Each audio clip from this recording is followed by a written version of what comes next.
Gracias por seguirnos en Telesur. Soy Luis Francisco Blandón. Iniciamos El Mundo desde el Sur. Inició este jueves la conferencia de las Naciones Unidas sobre el cambio climático, COP30, recibiendo a decenas de jefes de Estado, representantes multilaterales y organismos internacionales en la ciudad de Belém, en el corazón de la Amazonía brasileña. Vamos a analizar esta cita que busca definir compromisos sobre la crisis climática global, la reducción efectiva de las emisiones de carbono pese al negacionismo de Occidente, de Estados Unidos sobre todo. El presidente de Brasil, Luis Ignacio Lula da Silva, la ha llamado la cumbre de la verdad, pues es el momento, según sus palabras, de tomar en serio las advertencias científicas sobre la crisis climática. El presidente de Colombia, Gustavo Petro, aseguró que Latinoamérica y el Caribe no necesita a Donald Trump, sino un gran acuerdo energético en conjunto con China y África para impulsar la transición hacia fuentes limpias.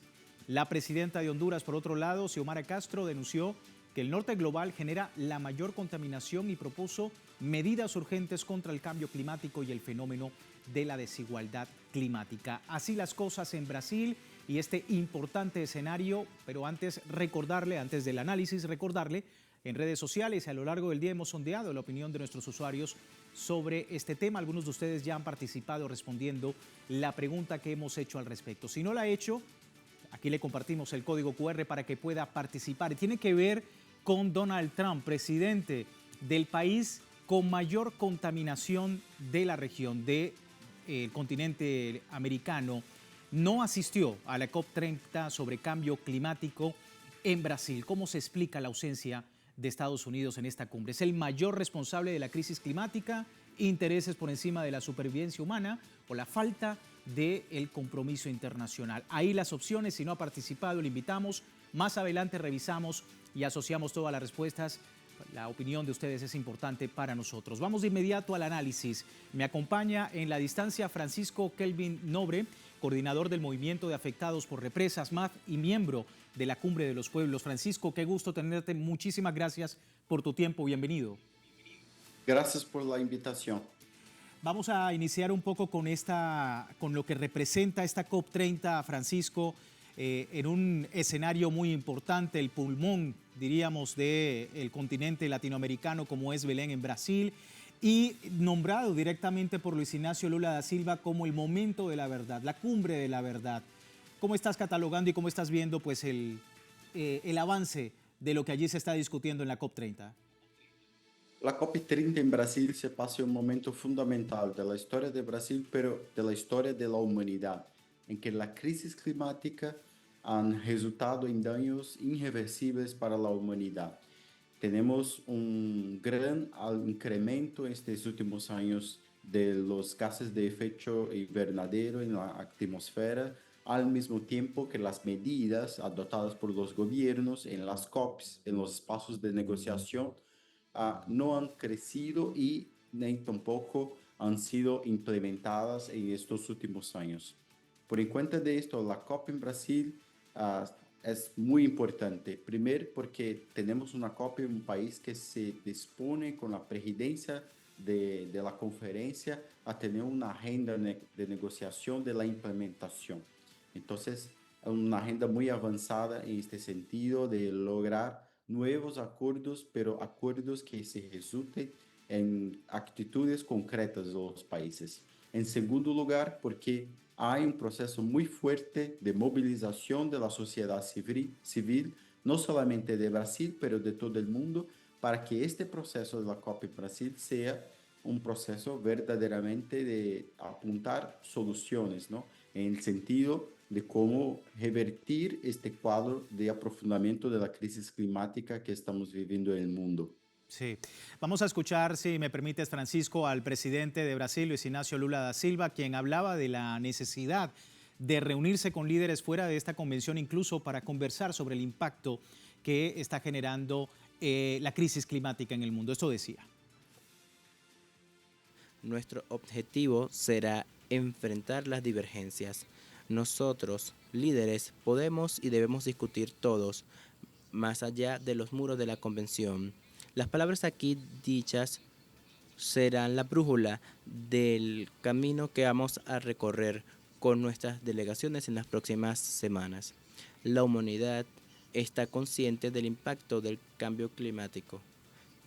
Hace más de 35 años, desde la publicación del primer informe del IPCC, pero fueron necesarias 28 conferencias para que se reconociera por primera vez en Dubái la necesidad de apartarse de los combustibles fósiles y de detener la deforestación. Ahí estaba Luis Ignacio Lula da Silva hablando, Francisco, en el marco de esta COP30 que va a marcar, decía él, la brújula en Latinoamérica sobre lo que representa el cambio climático y las acciones. Pero el gran ausente es en los Estados Unidos. Donald Trump no asiste y efectivamente se da en un contexto donde el mayor contaminante del continente americano no está influyendo en las decisiones y por otro lado el llamado de gobiernos progresistas de Latinoamérica a mirar esa brújula a China, a África para poder generar una mayor conciencia climática. ¿Cómo estás viendo pues este escenario sin Trump? Sí, la cumbre de los líderes que Lula llamó para antes del proceso de la COP en Brasil, de un cierto punto de vista fue muy bien sucedida hasta ahora. Primero porque tuvimos una participación grande, expresiva de líderes del mundo, entonces tuvimos acá más de 50 líderes del mundo participando hoy y que estarán también mañana en este proceso de cumbre. Y Brasil haya presentado también al mismo tiempo un instrumento financiero para nuevos aportes de recursos para la preservación de los bosques forestales del mundo, el Fondo de Florestas Tropicales para Siempre, ¿no? TFFF.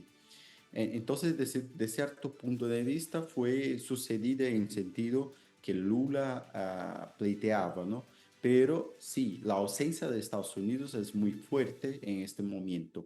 No solamente porque Estados Unidos es el mayor contaminante del planeta en el sentido de los gases de efecto estufa, pero al mismo tiempo porque Estados Unidos juega un papel fundamental en el proceso de desarrollo no solamente de Norteamérica, pero de una parte importante del mundo, ¿no? Si consideramos que una parte hoy significativa de la producción de energía, de petróleo en el mundo, pasa por las decisiones de Estados Unidos. Entonces, no tener los Estados Unidos en este espacio de negociación, de cierta forma, enfraquece, ¿no? Los acuerdos que se van a llevar a cabo en estos procesos. Pero todavía al mismo tiempo, China, por ejemplo, la lideranza de África, la lideranza de los países latinoamericanos como Brasil, como Colombia, juegan un peso importante diante del esvaziamiento de Estados Unidos de estos espacios, ¿no? Entonces, de cierta forma, sí es una cuestión muy relevante no tener Estados Unidos desde un punto de vista, pero al mismo tiempo este espacio de Estados Unidos ahí no se queda como vacío, ¿no?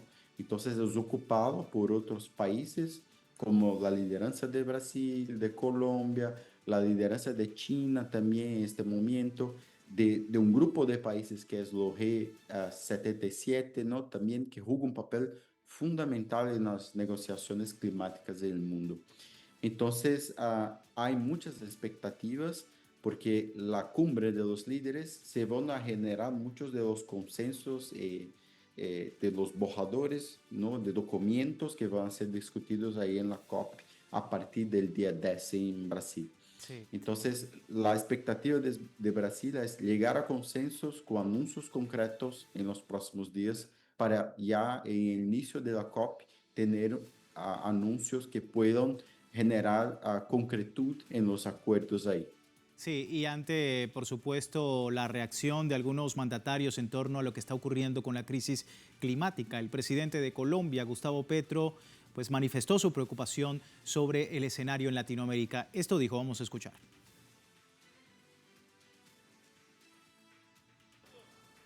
Nos acercamos a algo que ya no se llama crisis climática.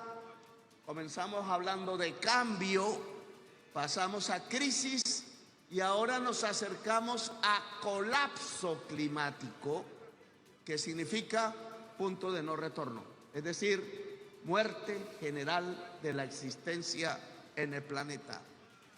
No es apocalipsis literario, es apocalipsis real.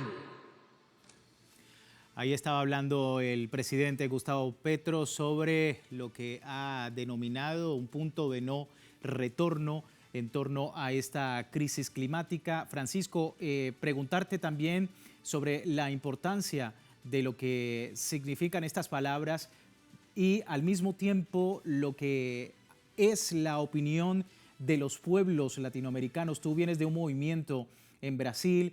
Obviamente hay pueblos indígenas en esta región, no solamente de Brasil, también hay de Venezuela, hay de otros territorios y que efectivamente tienen una voz especial en estas reuniones que definen proyectos y políticas que afectan a sus territorios ancestrales. ¿Cómo estás viendo también esa disertación desde los pueblos y de los movimientos sociales?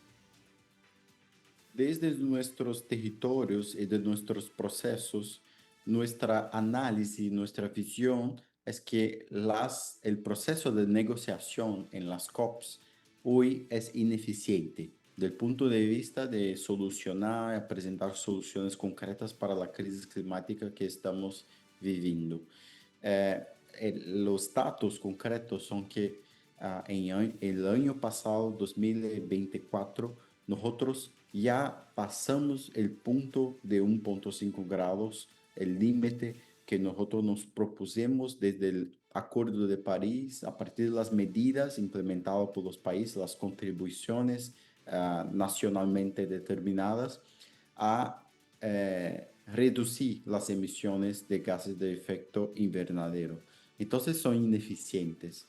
Y hay un proceso brutal, sistemático, ¿no?, de financiarización de la naturaleza que se lleva a cabo en estos espacios y en las soluciones que son generadas en las COPs. Para nosotros, el papel de la sociedad civil, de nuestros procesos, es jugar peso en la movilización popular. La movilización popular que presiona por soluciones reales que ya tenemos en nuestros territorios.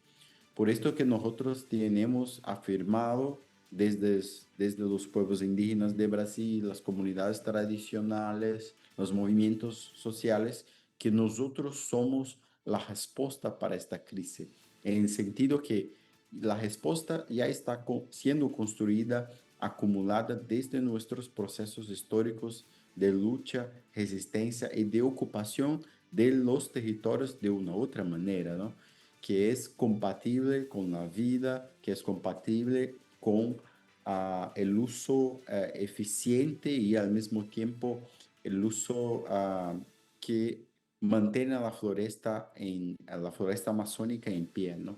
Entonces es importante afirmar esto porque las COPs en el último periodo, el proceso de negociación fue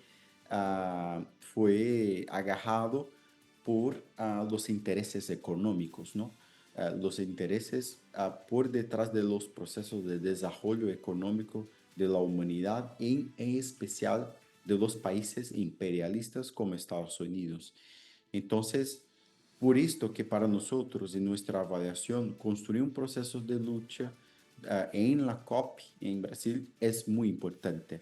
Y es por eso que nosotros construimos la Cumbre de los Pueblos y vamos a reunir en Brasil al mismo tiempo que se sucede acá, la COP30, un proceso autónomo, independiente, que juega peso a un proceso de síntesis colectivo en muchos ejes de convergencia que apuntan caminos concretos para la transición justa, para la defensa de nuestros territorios, muchos otros, ¿no? Y es por esto que vamos a hacer una cumbre que reúna más de 20,000 personas acá durante la COP30 para tener un proceso amplio de movilización en las calles de Brasil, en las calles de Belém de Pará. Sí, y justamente Telesur estará allí muy atento a este escenario de la Cumbre de los Pueblos en Brasil. Y me quedo con esa frase, Francisco, la respuesta está en los pueblos latinoamericanos. Muchísimas gracias por este tiempo con nosotros. Gracias, buenas noches. Muy buenas noches y un abrazo para ti. Francisco Kelvin Nobre, coordinador del Movimiento de Afectados por Represas y miembro de la Cumbre de los Pueblos. Con ello despedimos esta primera parte del programa, recordándole a la audiencia, tiene tiempo de participar en la encuesta que hemos publicado en redes sociales. Busque por allí directamente en Telegram y al final de nuestra emisión analizamos los resultados. Ya regresamos.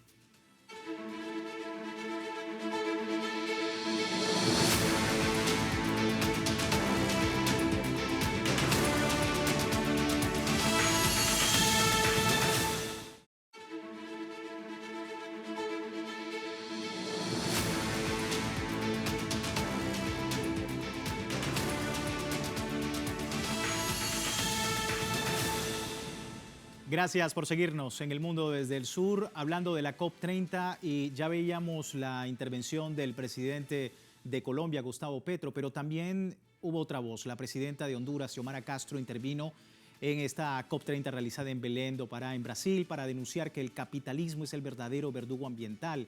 Castro denunció que hay una desigualdad ambiental y señala que hay 100 corporaciones hegemónicas que generan 71% de las emisiones contaminantes, sumado a que el norte global es quien más contribuye, ya lo hemos comentado, a la destrucción climática. Asimismo, ha exigido Castro el cese inmediato de las agresiones en la Franja de Gaza, condenando el genocidio, la violación de los derechos humanos en el enclave palestino, sumándose a esa voz de solidaridad del continente latinoamericano con referencia al tema. También ha aprovechado la oportunidad para denunciar los intentos desestabilizadores en las venideras elecciones del país. Esto decía justamente sobre ese escenario. Mi país se enfrenta una nueva amenaza. Los mismos grupos que rompieron el orden constitucional en el 2009 y que generaron fraudes en las elecciones del 2013 y 2017, hoy conspiran contra la democracia. Se han revelado 26 audios que evidencian un intento criminal de vulnerar la voluntad popular desde el Consejo Nacional Electoral. Ante esta cumbre, declaro: ninguna conspiración política, digital o mediática podrá arrebatarle al pueblo su derecho a decidir. El 30 de noviembre celebraremos elecciones libres, limpias y transparentes. Honduras volverá a demostrar que se gobierna a sí misma, libre, soberana e independiente. Ahí estaba la presidenta Xiomara Castro. Vamos al análisis. Me acompaña Bruno Lima Rocha, politólogo, docente en Relaciones Internacionales y periodista brasileño. Muchísimas gracias, Bruno, por tu tiempo con nosotros. Bienvenido. No, gracias a ustedes. Buenas noches y por recibirme. La conferencia COP30 en Brasil, impulsada por la urgencia climática, la urgencia de la crisis climática, pero también, Bruno, se erige como una tribuna crítica frente a otros escenarios internacionales. Desestabilización en Honduras, como hemos visto, también la agresión de Estados Unidos en el Caribe y, por supuesto, la Franja de Gaza y el genocidio que perpetra Israel contra el pueblo palestino. Tu lectura sobre lo que significan estos escenarios frente a una COP30 ahora más urgente que nunca. Bueno, hace unas 3 semanas más o menos recibí un relatorio de fuentes muy buenas diciendo que estaba en curso en Gaza un ecocidio, porque las capacidades reproductivas de los biomas en Gaza se estaban exhauriendo. ¿Por qué? Por el volumen de bombas y acero y contaminación por el armamento yanqui estadounidense que fue tirado allá por los israelíes sionistas y también por una contaminación forzosa hecha a propósito de parte de Israel. En nuestro escenario, si usted me permite, tendríamos, por ejemplo, en este presente momento, intento de golpe parlamentario en Honduras, intento de golpe judicial y del Ministerio Público en Guatemala, agresión militar imperialista a Venezuela, chantaje y amenazas de agresión militar a Colombia y por fin una elección tutelada en Argentina y los dólares prometidos ya entraron y ya salieron. Por lo tanto, el escenario de Latinoamérica es muy caliente concomitantemente hasta COP30 y va a dialogar también con la expectativa de la reunión de CELAC en el 9 y 10 de este mes. Sí, y sin duda es importante, Bruno, lo comentábamos con nuestro invitado anterior, que lo que está ocurriendo con Francisco Kelvin Nobre, habríamos hablado sobre que la respuesta está directamente en los pueblos, en los movimientos sociales. ¿Cómo estás viendo esa articulación? Porque efectivamente este fin de semana también va a haber una cumbre de la CELAC, va a haber también movimientos sociales en Santa Marta. Ya se han dado efectivamente movilizaciones sociales frente a la agresión de los Estados Unidos en el Mar Caribe y ahora también en el Pacífico. ¿Cómo estás viendo esa respuesta y esa articulación continental? Yo creo que son dos temas complementarios, pero con alguna distinción. Yo entiendo que las luchas territoriales, sociales, sindicales de cada uno de los gremios y sectores sociales organizados, ellas se dan en Venezuela, en Colombia, en Brasil, en todos nuestros países. Pero también hay una especie de orientación pragmática de que las disputas internas o la reivindicación de derechos pasa por unidad antiimperialista. Por eso insisto con la diferenciación. Por ejemplo, yo hago radio en Brasil todos los días y todas las semanas tenemos un óbito, un asesinato de lideranza indígena, quilombola, de defensora de derechos humanos, de los biomas, de la naturaleza o abogado. Y eso significa que en nuestros territorios, tierra adentro, país adentro, hay conflicto de intereses directos, un conflicto de clases basado en la ecología y en los biomas. Y también hay un interés directo general, yo diría, latinoamericano por cada uno de nuestros países, de no permitir otra vez más que el imperio agrida y organice una guerra trucha, una guerra de falsa bandera contra un país soberano, en este caso Venezuela, que no dejemos otra vez más ocurrir como ocurrió con Panamá en 1989, que fue un absurdo, una invasión militar a un país soberano, por peor que sea su régimen y por peor que sea su presidente, que aparte, déjame decir eso, era agente de la CIA y operador del cártel de Medellín.